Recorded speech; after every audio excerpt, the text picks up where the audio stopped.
DAV police public school police line Panipat की हिंदी पाठशाला में आज हम पढ़ेंगे विशेषण के भेद।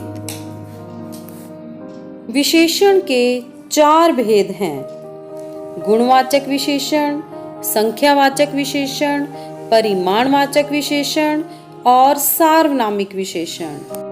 विशेषण का पहला भेद है गुणवाचक विशेषण।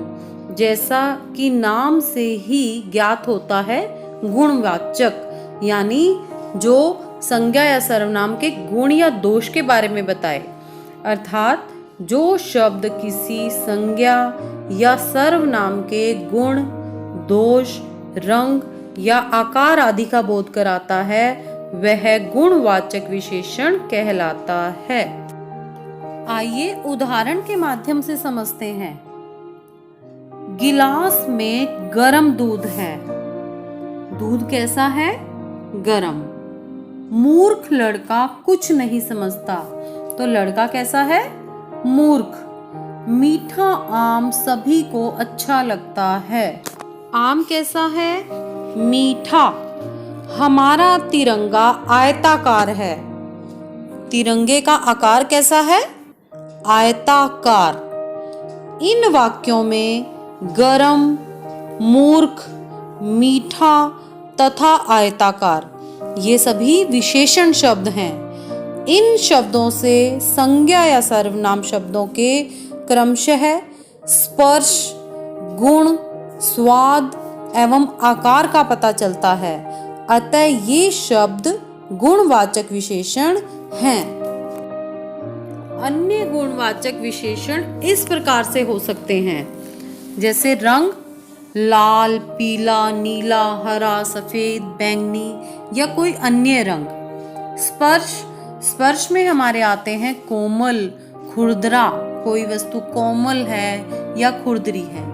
गुण, गुण कैसे होते हैं? बुरा, सुंदर, सीधा, सच्चा, ईमानदार आदि। आकार, किसी भी वस्तु का आकार, जैसे छोटा, बड़ा, लंबा, चौड़ा, मोटा, पतला आदि। स्थान, स्थान गुणवाचक किस प्रकार से हो सकता है?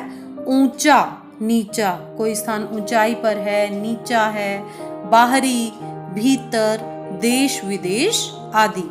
स्वाद, किसी भी वस्तु का स्वाद, उसका गुण किस प्रकार है? मीठा, खट्टा, नमकीन आदि। विशेषण का दूसरा भेद है संख्यावाचक विशेषण। जो विशेषण संज्ञा या सर्वनाम की संख्या संबंधी विशेषता का बोध कराएं, वे संख्यावाचक विशेषण कहलाते हैं। आइए उदाहरण के माध्यम से समझते हैं। एक लड़का भाग रहा है।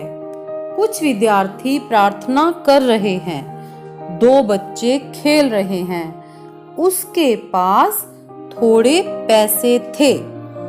उपर्युक्त वाक्यों में 1, 3, कुछ एवं थोड़े शब्द संख्यावाचक विशेषण हैं, परंतु यहाँ देखकर हमें पता चल रहा है कि 1 और 3 निश्चित संख्यावाचक विशेषण हैं और कुछ एवं थोड़े अनिश्चित संख्यावाचक, यानी हमें नहीं पता है कि उसके पास कितने पैसे हैं या कितने विद्यार्थी प्रार्थना कर रहे हैं।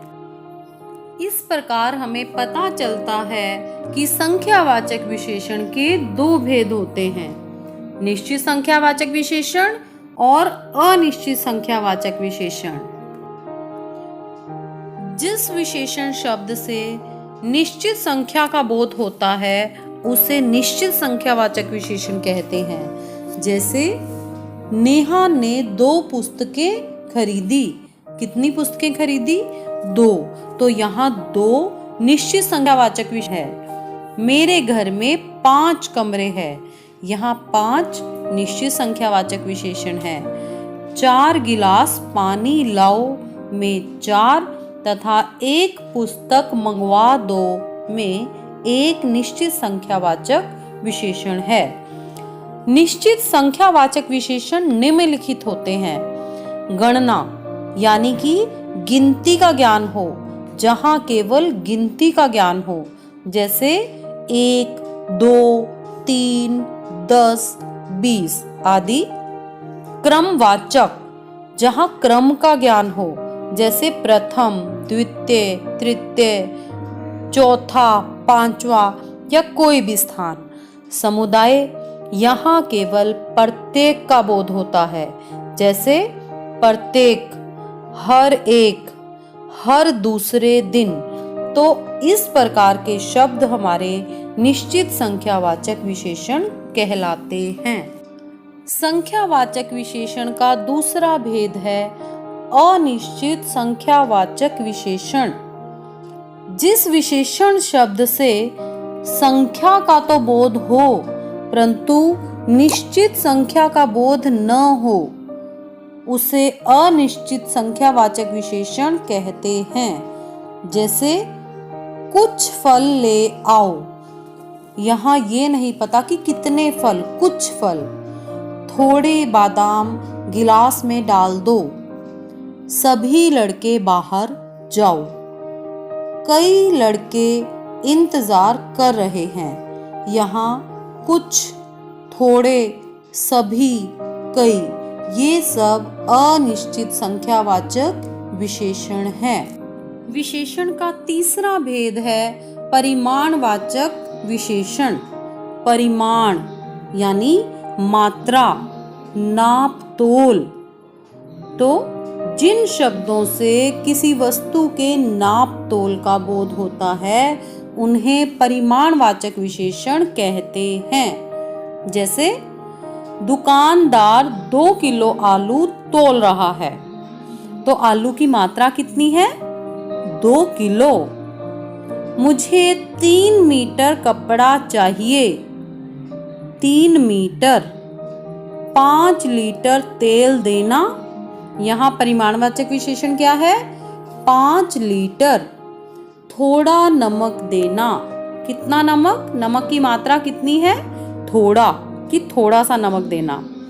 तो उपर्युक्त वाक्यों में 2 किलो, 3 मीटर, 5 लीटर तथा थोड़ा शब्द संज्ञा और सर्वनाम शब्दों के नाप तोल और लंबाई का बोध करा रहे हैं, अतः ये परिमाणवाचक विशेषण है।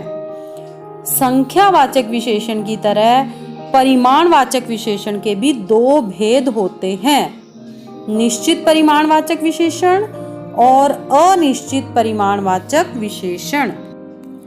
पहले निश्चित परिमाणवाचक विशेषण के बारे में पढ़ते हैं।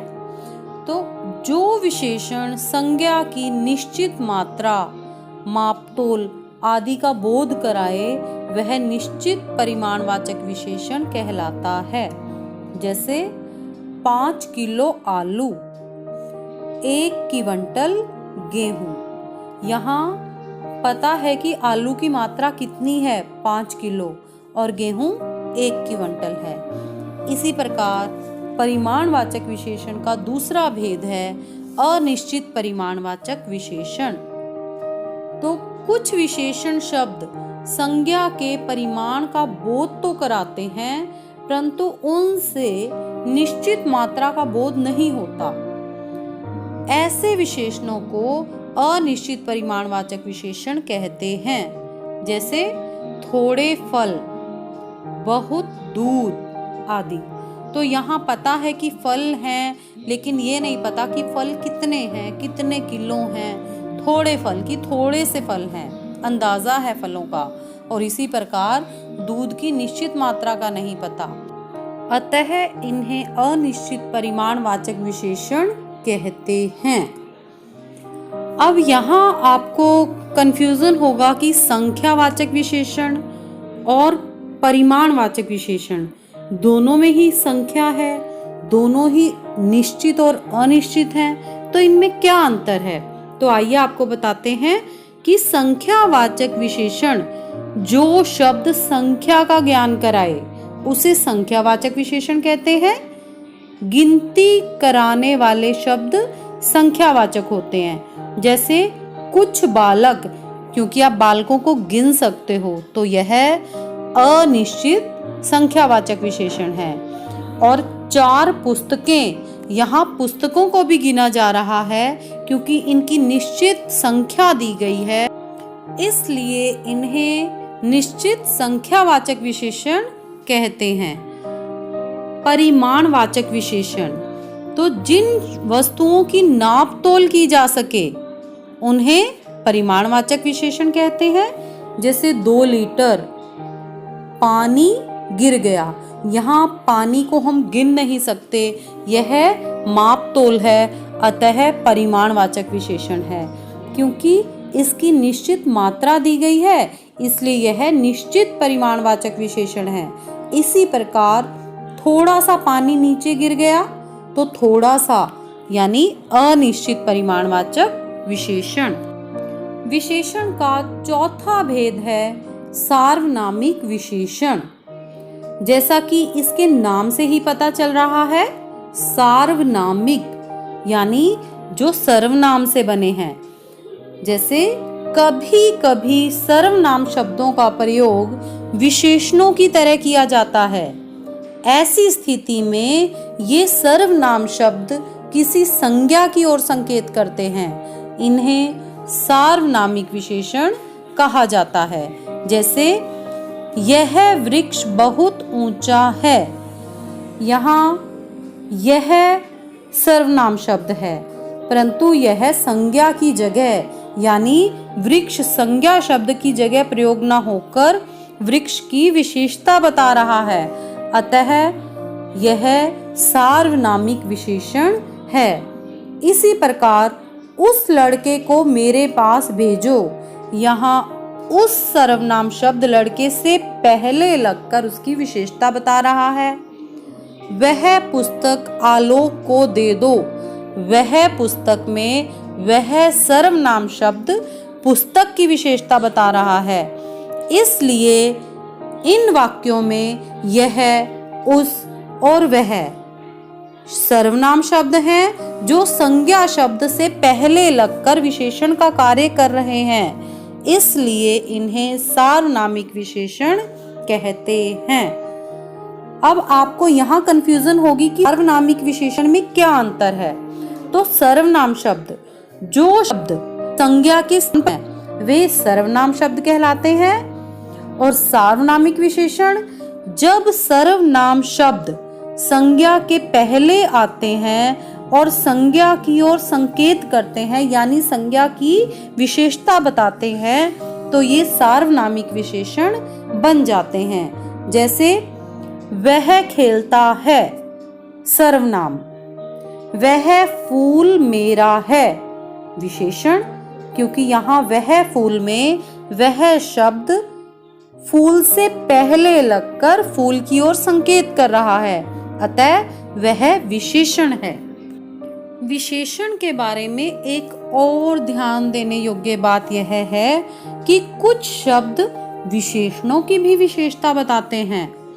तो जो शब्द विशेषणों की विशेषता बताते हैं उन्हें प्रविशेषण कहते हैं।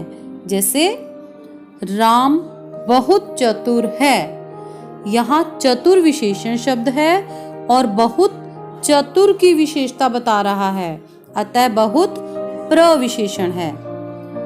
दूसरा उदाहरण देखते हैं। सीता का रंग अधिक गोरा है, मोहन काफी मोटा है, यह तोता गहरे हरे रंग का है। यहाँ इन वाक्यों में बहुत, अधिक, काफी और गहरे ये शब्द प्रविशेषण हैं जो क्रमशः चतुर, गोरा, मोटा और हरे विशेषणों की विशेषता बता रहे हैं। धन्यवाद।